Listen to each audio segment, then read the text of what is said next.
যে কোনো কাজ করার সময় ভালো মন্দ সব রকম রিয়াকশানই আসবে, সেটা ধরে বসে থাকলে চলবে না।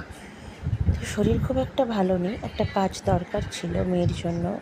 তো ছাতার ওপরে আমি ডিজাইন করলাম ফার্স্ট টাইম, কোনো দিনও করিনি, জানি না জিনিসটা কেমন হয়েছে বা কতদিন লাস্টিং করবে। আমি এর ওপরে কিন্তু প্রাইমার কোট কিছুই ইউজ করিনি, প্লেন ফেব্রিক কালার দিয়ে ড্র করেছি, ডিরেক্ট পেন্সিল দিয়েও আঁকিনি।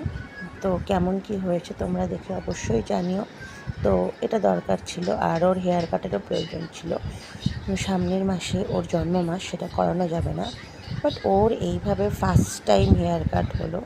ছোটো ছিল বলে সেলুনেই হয়ে যেত, যাই হোক। তো ও তো ভীষণ খুশি হেয়ার কাট এইভাবে প্রিন্সেস ট্রিটমেন্ট পেয়ে। তো কথাই বলছিল না, চুপচাপই ছিল। তো যাই হোক, আমি পার্লারটাও কিছুটা তোমাদেরকে দেখিয়ে দিচ্ছি।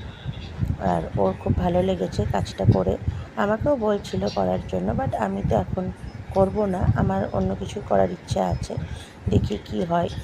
তো তোমরা কারা কারা পুজোয় হেয়ার কাট করাবে অবভিয়াসলি কমেন্টে জানিও। আর তারপরে ড্রায়ার দিয়ে ওর হেয়ারটা ড্রাই করে নেওয়া হচ্ছে,